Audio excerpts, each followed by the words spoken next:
आज हम magnetic effect of electric current से रिलेटेड जो न्यूमेरिकल्स है तो उसके बारे में आज स्टडी करेंगे। जो प्रीवियस लेक्चर में भी हमने इससे रिलेटेड कुछ मल्टीपल चॉइस क्वेश्चंस ले लिए थे जो कि शाहू स्क्रीनिंग टेस्ट में पूछे जा सकते हैं, तो वैसे भी आज हम यहाँ पर प्रैक्टिस करेंगे। ओके, तो ज़्यादातर आज के जो क्वेश्चंस है खुद ही सॉल्व करने की कोशिश करना।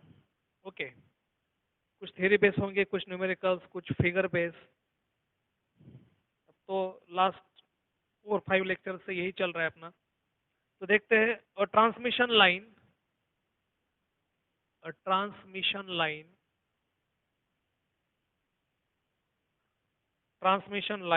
carries a current of transmission line carries a current of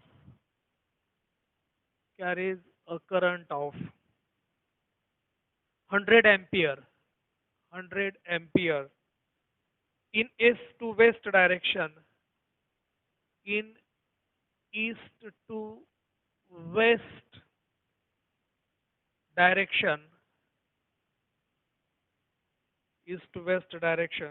find magnitude of the magnetic field, find magnitude of the magnetic field of the magnetic field due to current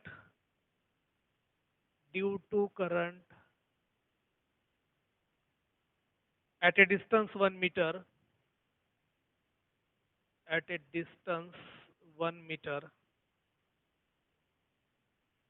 below the wire,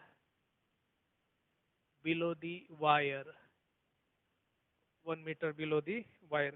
और option है इसके, first option है 2 into 10 raised to the power minus 5 tesla, B 2 into 10 raised to the power 5 tesla, plus में एक minus में। C option है 10 raised to the power minus 5 tesla, और D option है 10 raised to the power 5 tesla. Okay,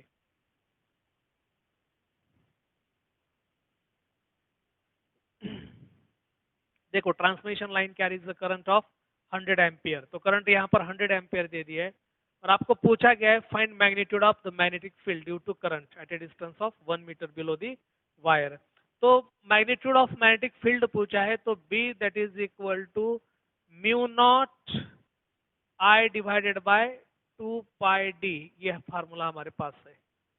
okay, directly proportional to current, inversely proportional to distance, ये हमें मालूम है ना मैग्नेटिक फील्ड का स्ट्रेंथ। तो mu naught I divided by 2 pi D, या फिर हम म्यू नॉट 2 आई डिवाइडेड बाय 4 पाई डी ऐसे भी लिख सकते हैं, जो भी मतलब आप लिख सकते हैं। तो B that is equal to mu naught की क्या वैल्यू है हमारे पास, magnetic permeability 4 pi into 10 raise power -7, 4 pi into 10 raise to the power -7, ये जो कांस्टेंट है इसकी वैल्यू। करंट कितना फ्लो हो रहा है 100 एम्पियर, ये क्या है 2 पाई इंटू, और डिस्टेंस कितना है 1 मीटर, तो पाई पाई कैंसिल, यहाँ पर आ गया 2 और ये 10 रेज़ पावर 2, तो B that is equal to 2 into 10 raise power -7 into 10 raise to the power 2। 100 को हम 10 रेज़ टू द पावर 2 ऐसे भी लिख सकते हैं, तो ये यहाँ पर आ जाएगा 2 into 10 raise to the power -5। तो ये टेस्ला में है magnetic field, SI unit tesla, CGS unit gauss, ये हमें मालूम है। ओके, तो ऑप्शन आ गया हमारा 2 into 10 raise to the power -5 tesla. तो ऐसे हम इसको सॉल्व कर सकते हैं। तो ऐसे सवाल भी आपको पूछे जा सकते हैं, बस फार्मूला आपको मालूम होना चाहिए। यहाँ पर बहुत ज़्यादा कॉम्प्लिकेटेड क्वेश्चन इस टॉपिक से रिलेटेड न्यूमेरिकल बेस में ज़्यादा पूछेंगे नहीं, मतलब ज़्यादा कॉम्प्लिकेटेड वाले बहुत सारे बाकी के तो है, मतलब करंट इलेक्ट्रिसिटी है, लाइट का चैप्टर है, और इसके बाद में कैलोरीमीटर, जो हम इसके बाद जो टॉपिक स्टार्ट करने वाले हैं हीट, तो इसमें भी बहुत सारे क्वेश्चंस जो कॉम्प्लिकेटेड रह सकते हैं, कैलकुलेशन बेस भी ज़्यादा रह सकते हैं, तो उसकी भी प्रैक्टिस हम बाद में करेंगे। तो ये टॉपिक अब आज खत्म हो रहा है, तो नेक्स्ट लेक्चर में हम तो हीट टॉपिक स्टार्ट करने वाले हैं। ओके, हीट से रिलेटेड क्वेश्चन हम लेंगे। चलो, ये हो गया पहला। सेकंड क्वेश्चन यहाँ पर, according a conductor circular loop, a conducting conceptual है, a conducting circular loop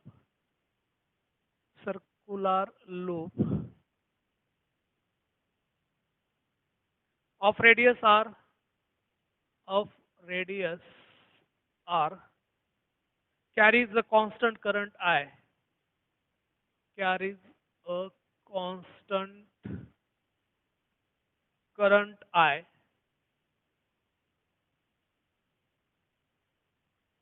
It is placed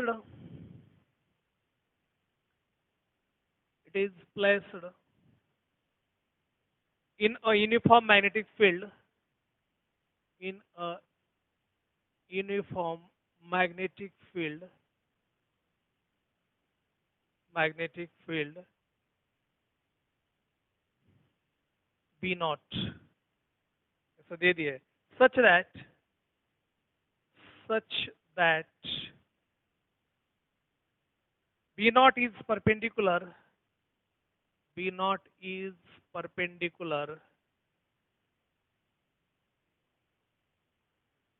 to the plane of the loop, to the plane of the loop.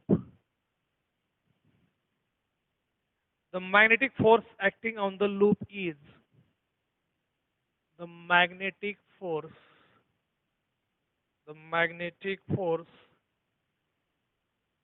acting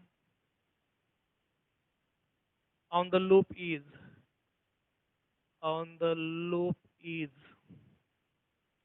पहला ऑप्शन है यहाँ पर B not I R, second option है 2 पाई I R, third option है 0 और D option है B not pi I R. चलो देखो, इसको ध्यान से देखो क्या पूछा गया है। ऐसे भी क्वेश्चंस आपको यहाँ पर पूछे जा सकते हैं।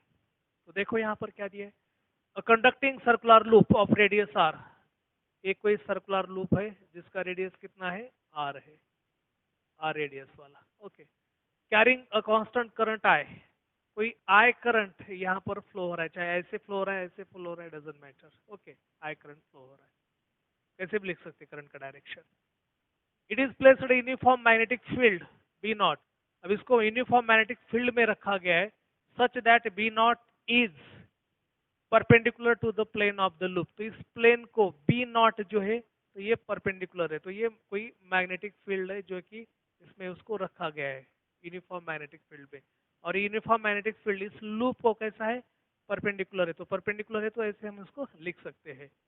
The magnetic force acting on the loop is, तो इस लूप पे मैग्नेटिक फोर्स कितना एक्ट हो जाएगा वो देखेंगे अब यहाँ पर, ओके। तो इनवर्ड आउटवर्ड वाला जो करंट है, जैसे बाहर आ रहा है अंदर आ रहा है फोर्स, वो तो एक दूसरे को कैंसिल ही करेगा। अब ये दो यहाँ पर लेंगे हम, ये और ये सिचुएशन क्योंकि प्लेन से रिलेटेड है, तो हम इसको ए बी और इसको हम सी डी मानते हैं। अब ये क्या हो गया, करंट कैरिंग एलिमेंट हो गया, कोई एक करंट कैरिंग एलिमेंट यहाँ पर और यहाँ पर। अब यहाँ पर अगर देखा जाए तो फोर्स इस डायरेक्शन में लग रहा है, यहाँ पर देखा जाए तो फोर्स इस डायरेक्शन में लग रहा है। तो ये क्या हो रहा है, इक्वल एंड अपोजिट फोर्स और अलग अलग दिशा में लग रहा है, इक्वल एंड अपोजिट फोर्स और अलग अलग दिशा में। तो यहाँ पर force acting on the net force कितना एक्ट हो रहा है यहाँ पर, मतलब जो magnetic force acting on the loop, तो इस लूप पे जो मैग्नेटिक फोर्स एक्ट हो रहा है वो कितना हो रहा है, 0। इधर भी उतना ही है, इधर भी इस डायरेक्शन भी कुछ फोर्स लग रहा है, इस डायरेक्शन में कुछ फोर्स, और दोनों इक्वल है मैग्नीट्यूड में और अपोजिट डायरेक्शन में, तो फोर्स वहां पर लूप पे कितना लग रहा है, तो 0 लग रहा है, ओके। तो ये क्या हो जाएगा, आंसर 0 हो जाएगा। तो ऐसे भी हम इसको समझ सकते हैं, ओके। चलो नेक्स्ट क्वेश्चन। तो आज इस चैप्टर का लास्ट डे है, तो कुछ ऐसे ही अलग अलग क्वेश्चंस अलग अलग कंसेप्ट पे हम यहाँ पर लेंगे।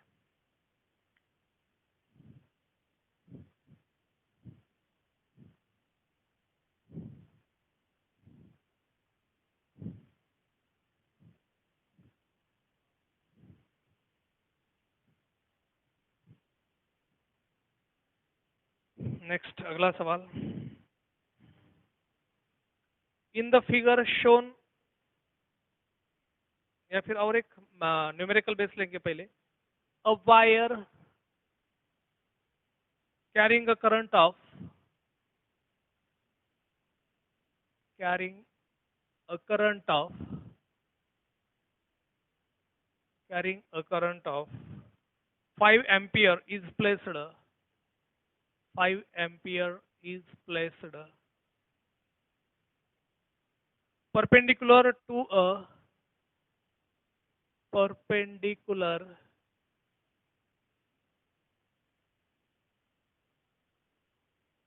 to a magnetic induction of to a magnetic induction of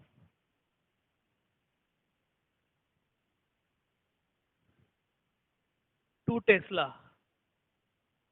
The force on each centimeter of the wire is the force on आपको पूछा है the force on each centimeter of the wire centimeter of the wire is तो पहला option है 0.1 Newton, दूसरा option है 10 Newton, तीसरा option है 100 न्यूटन, चौथा ऑप्शन है 1 न्यूटन।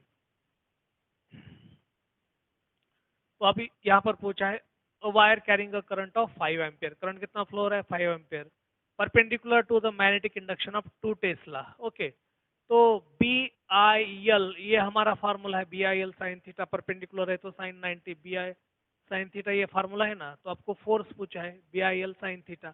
अब थीटा कितना यहाँ पर 90 डिग्री, साइन 90 की वैल्यू कितनी होती है, sine 90 that is equal to 1। तो ये फोर्स जो है कितना बना, force that is equal to B I L, बस ये हमारे पास फोर्स का फार्मूला है। Force is directly proportional to strength of magnetic field, directly proportional to strength of current, directly proportional to length of current carrying conductor, ये हमें मालूम है। ओके, तो F is equal to B I L, तो B कितना है 2 Tesla, तो ये 2, करंट कितना फ्लो हो रहा है 5, और लेंथ कितना है सेंटीमीटर ऑफ ईच सेंटीमीटर, तो 1 सेंटीमीटर मतलब 10⁻⁻² मीटर, तो 10 इंटू 10⁻⁻², तो ये 10⁻⁻1, इसका मतलब 0.1 न्यूटन। फोर्स कितना एक्ट हो रहा है 0.1 न्यूटन एक्ट हो रहा है। तो कौन सा ऑप्शन सही रहेगा यहाँ पर, फर्स्ट ऑप्शन सही रहेगा। समझ में आ रहा है? तो ऐसे सवाल इसके ऊपर पूछे जा सकते हैं। चलो दूसरा सवाल लेते हैं नेक्स्ट, अलग अलग टाइप के लेंगे questions.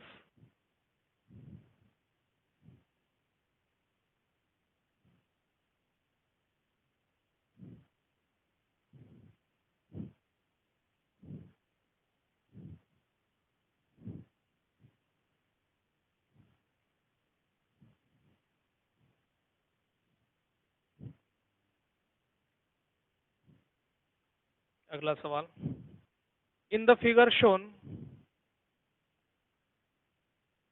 In the figure shown a circular current carrying conductor, a circular current carrying conductor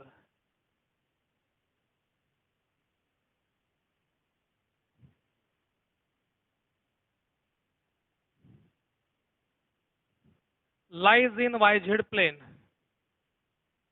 lies in YZ plane, and its center is, and its center is at point O, at point O. If BA and BB are, if BA and BB are the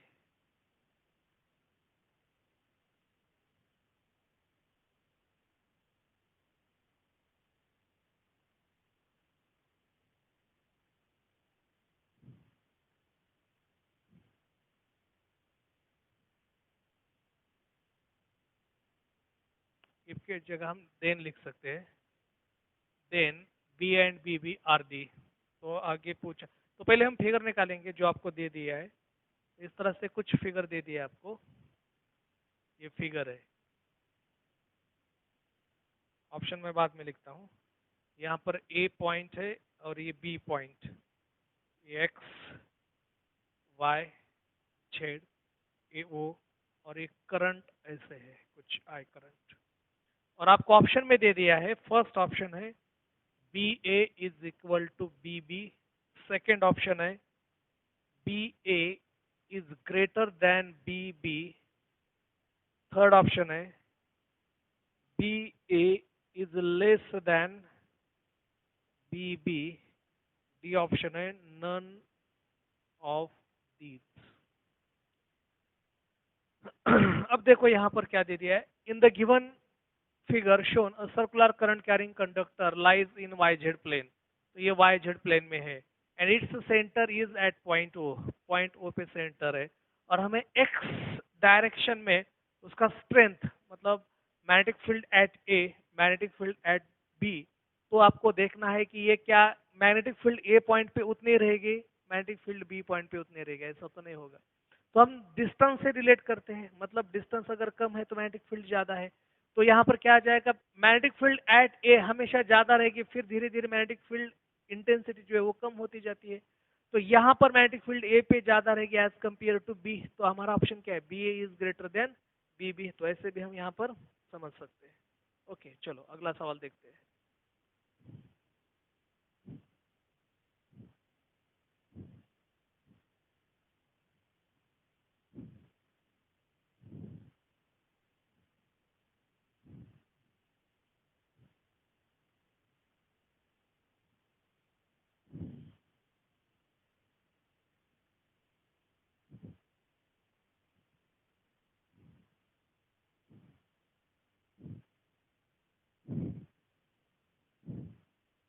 next question,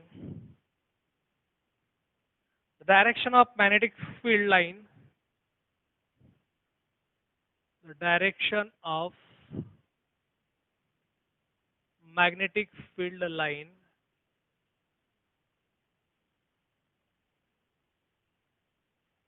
in case of a bar magnet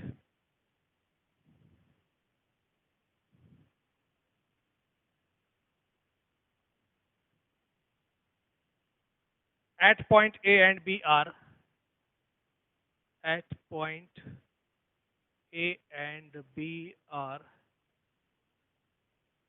तो आपको एक bar magnet they दिया है इस तरह से, ए point और ये बी पॉइंट, ये साउथ पोल ये नॉर्थ पोल, और आपको ऑप्शन दे दिए है इस तरह से डायरेक्शन करके, एट ए एंड ये direction at B, B option, तो डायरेक्शन बाद में लिखेंगे, at A and at B, ऐसे ही लिखेंगे पहले, at A and at B, D option, वही से फिर at A and at B, तो डायरेक्शन थोड़े कंफर्म करते हैं यहाँ पर, इस तरह से दे दिए।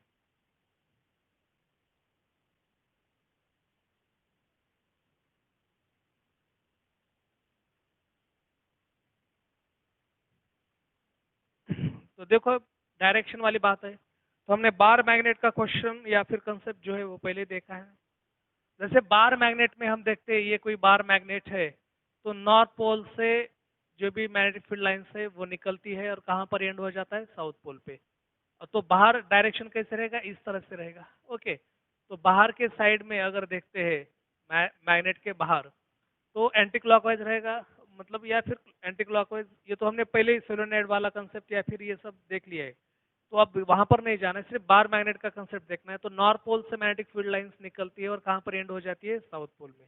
ओके, और अंदर जैसे जाते तो बाहर कैसा रहेगा इसका पाथ, नॉर्थ टू साउथ, और अंदर कैसा है, साउथ टू नॉर्थ। ओके, तो अब देखते हैं यहाँ पर ऐसे ही जा रहा है कुछ मैग्नेटिक फील्ड लाइंस, बराबर है।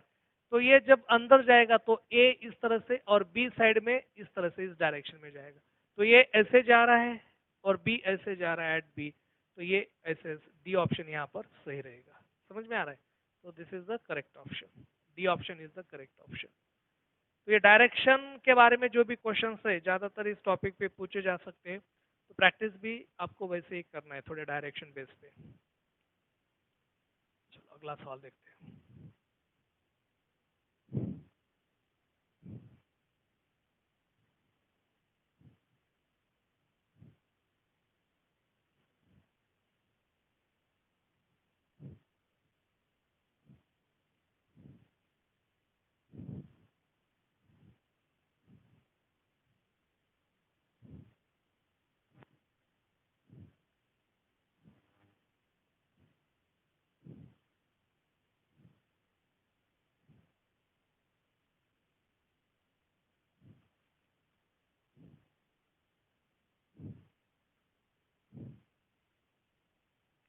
deflection in the galvanometer.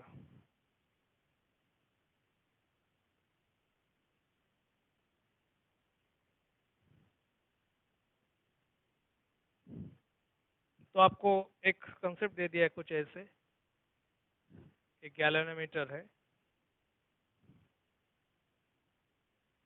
एक कॉइल, ये प्लस माइनस यहाँ पर ऐसे दे दिए, और ये आपको ये यहाँ पर साउथ और ये नॉर्थ, सिर्फ साउथ दे दिया आपको इस से, यहाँ पर जो फिगर दे दिए वैसे मैं यहाँ पर फिगर निकालूंगा पहले। और ये मोशन जो है इसका इस डायरेक्शन में है, मोशन, सर्किट का मोशन। तो ऑप्शन यहाँ पर दे दिए है towards right, towards right, second option है लेफ्ट, थर्ड ऑप्शन है नो डिफ्लेक्शन,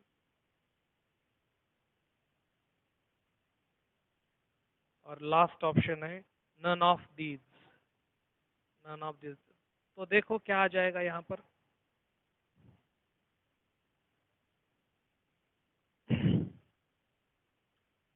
तो मोशन अगर इस डायरेक्शन में है ऐसे, और ये साउथ पोल यहाँ पर रखा है, तो ये जो करंट जो है, मतलब ये जो है करंट, तो करंट कैसे फ्लो हो जाएगा, कुछ ऐसे फ्लो हो जाएगा।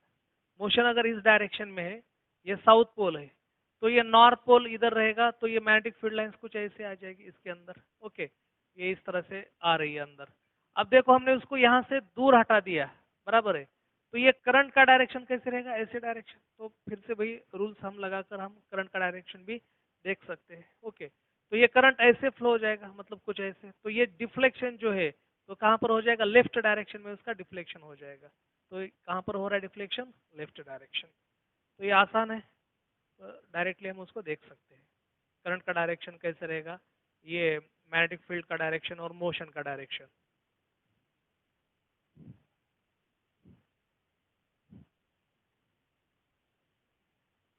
तो इस केस में हम right hand, Fleming's right hand rule भी लगा सकते हैं।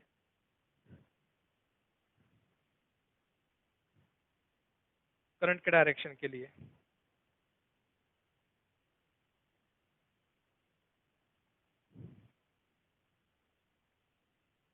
चलो अगला सवाल देखते हैं। In an electric generator, in an generator के बेस पे है, इन एन इलेक्ट्रिक जनरेटर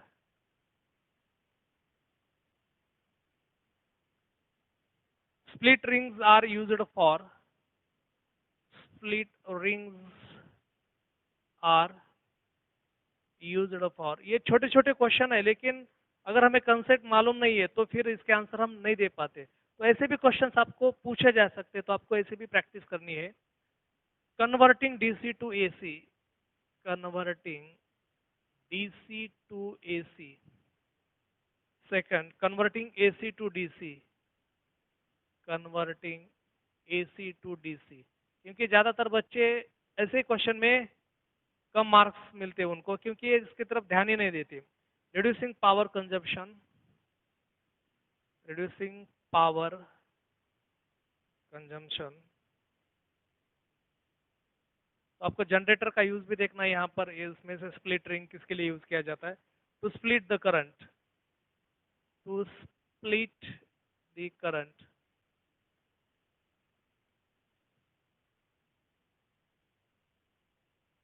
तो इलेक्ट्रिक जनरेटर का जो कंसेप्ट है तो हमें मालूम है। तो वहां पे जो स्प्लिट रिंग रहती है यहाँ पर जनरेटर, तो जनरेटर, मोटर, ये सब कंसेप्ट हमें मालूम है। इलेक्ट्रिक जनरेटर तो करंट प्रोड्यूस, मैकेनिकल एनर्जी का करंट में, करंट मतलब इलेक्ट्रिक एनर्जी में कन्वर्जन करने के लिए हम जनरेटर का यूज करते हैं। मोटर का जो है मैकेनिकल का इलेक्ट्रिकल में कन्वर्ट करने के लिए यूज करते हैं, हमने देख लिया। Okay, sorry, electrical to mechanical, और जनरेटर में अलग है, उल्टा। ओके, तो अब यहाँ पर स्प्लिट रिंग जो है वो किसके लिए यूज किया जाता है, तो इस स्प्लिट रिंग इस केस में किसके लिए यूज किया जाता है, converting AC to DC, alternating current का डीसी डायरेक्ट करंट में कन्वर्ट करने के लिए हम स्प्लिट रिंग का यूज करते हैं। ओके, तो ये यूज भी आपको यहाँ पर, मतलब जो पार्ट्स रहते हैं जनरेटर मोटर्स के, तो हर एक पार्ट का फंक्शन या फिर यूज भी हमें मालूम होना चाहिए. So split rings are used in electric generator. Okay, electric generator में किसके लिए यूज किया जाता है? To convert AC to DC, alternating current to direct current. ये छोटे छोटे क्वेश्चंस है, लेकिन पूछे जा सकते हैं. तो ऐसे क्वेश्चन की तरफ भी हमें ध्यान देना पड़ेगा.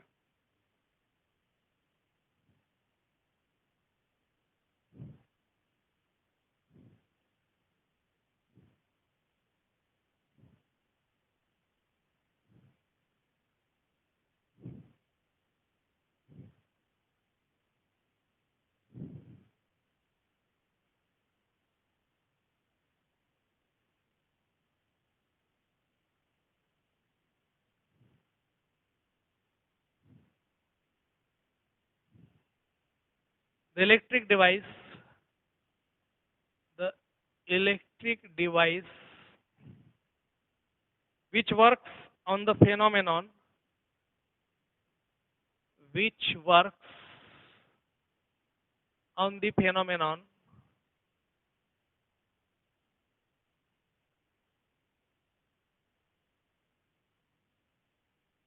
of force on a current carrying, of force on a current carrying conductor,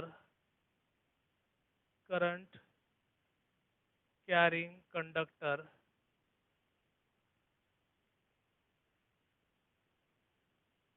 in a magnetic field is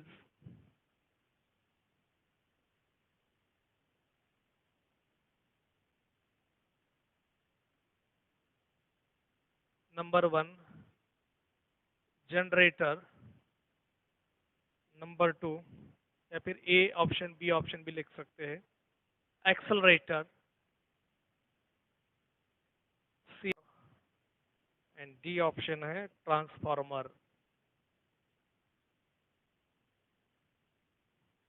तो देखो यहां पर electric device which works on the phenomenon of force on a current carrying conductor. तो हमने देखा है, मतलब generator का ये नॉर्थ पोल रहता है यहाँ पर एक साउथ पोल रहता है किसी मैग्नेट का, यहाँ पर एक कोई कॉइल रहती है इस तरह से. ओके, और यहाँ से हम क्या करते हैं, करंट पास करते हैं.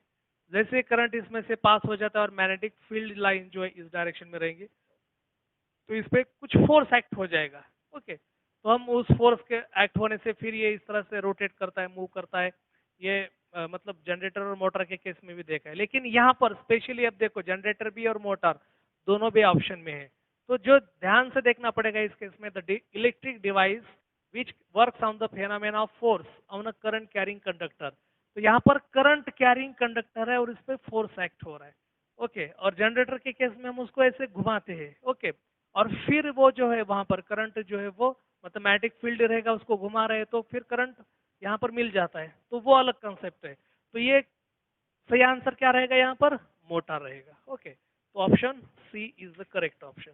तो ऐसे भी हमें इसको देखना पड़ेगा. ओके, चलो नेक्स्ट अगला सवाल.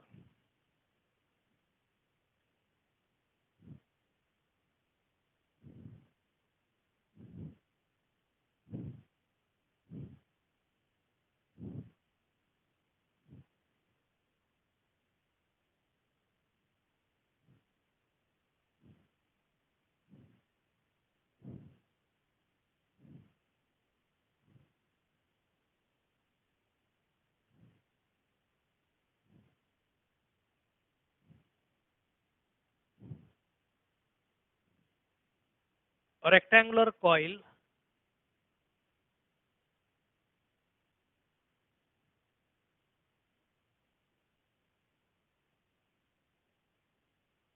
rectangular coil of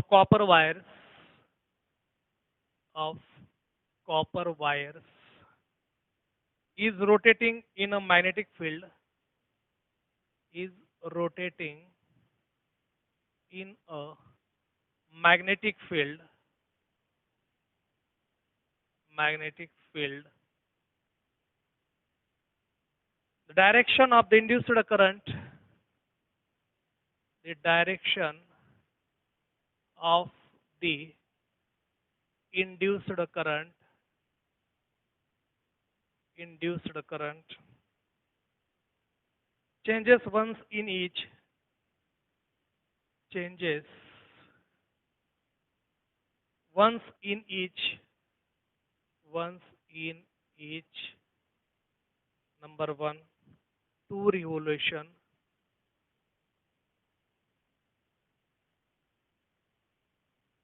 number 2 1 revolution, number 3 half revolution, number 4 1/4 revolution,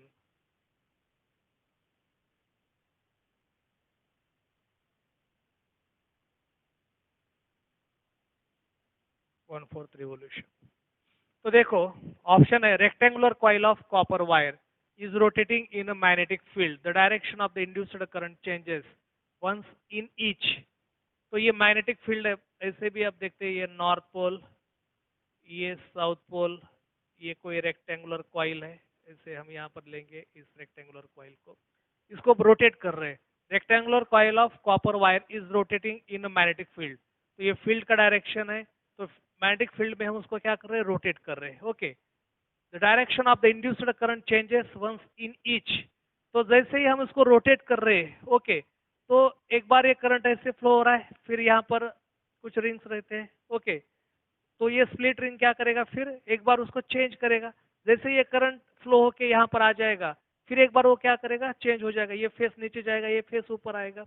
okay, तो ये जनरेटर मोटर वाले कंसेप्ट जो है हमने ऑलरेडी देख लिए। ओके, तो जैसे ही यहाँ पर एक हाफ रोटेशन कंप्लीट करता है, तो वो अपना डायरेक्शन क्या करता है, चेंज करता है। Direction of the induced current changes once in each half revolution. तो जैसे हाफ रिवोल्यूशन होता है तो डायरेक्शन वो क्या करता है, चेंज करता है। ओके, तो ये हमने एसी जनरेटर या फिर इस केस में भी हमने इसको स्टडी कर दिया है।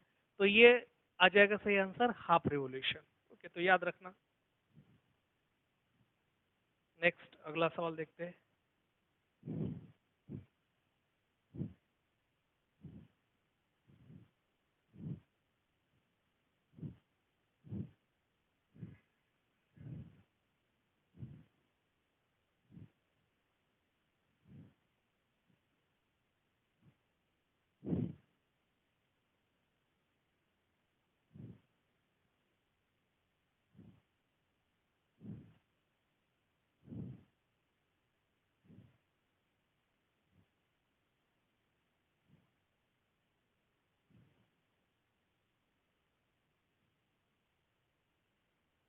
इन डोमेस्टिक जो घर में यूज किए जाते हैं electric circuits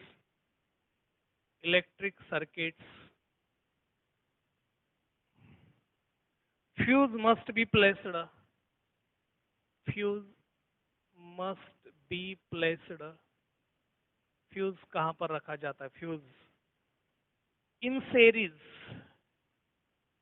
series with number 1, या फिर हम ये ऑप्शन देते हैं earth wire, second neutral wire, C live wire and D option है any of the three wire.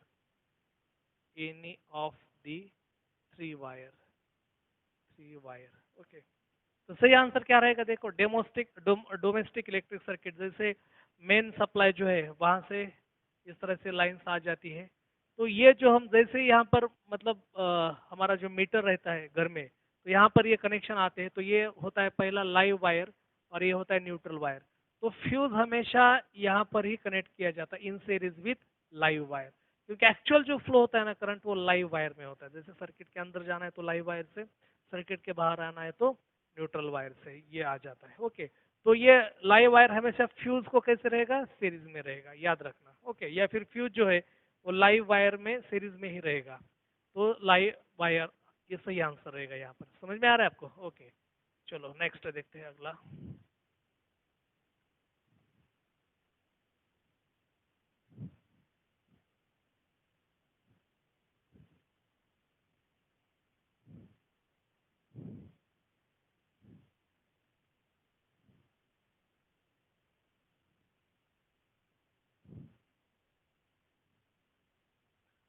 अब ये जो डोमेस्टिक इलेक्ट्रिक सर्किट है इसमें भी बहुत सारे क्वेश्चंस पूछे जाते हैं, जैसे कि फ्यूज का जो मेल्टिंग पॉइंट होता है वो लो होता है, हाई होता है, या फिर कैसा रहता है, इसके बारे में भी आपको सवाल पूछे जाते हैं। तो मेल्टिंग पॉइंट उसका लो हो जाता है, लो रहता है। Okay, melting point. दूसरी बात ये, मेल्टिंग पॉइंट लो इसलिए होता है कि जैसे फ्लक्चुएशन आता है करंट में तो ये जल्दी से मेल्ट भी होना चाहिए। दूसरी बात यहाँ पर डोमेस्टिक इलेक्ट्रिक सर्किट पे ऐसे भी सवाल आपको पूछे जाते हैं, जैसे कि लाइव वायर और न्यूट्रल वायर एक साथ अगर आ गए तो क्या हो जाता है, तो शॉर्ट सर्किट हो जाता है। तो उसको अलग अलग ऑप्शंस दिए जाते हैं, तो सही आंसर वहाँ पर आपको लिखना है शॉर्ट सर्किट हो जाता है। ओके, तो ये भी आपको इसके बारे में आपको डोमेस्टिक इलेक्ट्रिक सर्किट में पूछा जा सकता है। ओके, तो जैसे कि हाई पावर्ड जैसे सर्किट्स रहते हैं उसमें अर्थिंग जो है, अर्थिंग वो हमेशा की जाती है। क्यों की जाती है? तो टू अवॉइड शॉक्स। तो अगर वहाँ पर शॉक अगर हो जाता है तो शॉक ना बैठे, इसलिए उसको अर्थिंग किया जाता है। अगर अर्थिंग नहीं करते तो हमारे मतलब शॉक बैठने के चांसेस बहुत ज़्यादा होते हैं। तो ये भी डोमेस्टिक इलेक्ट्रिक सर्किट के बारे में आपको जानना पड़ेगा। ओके,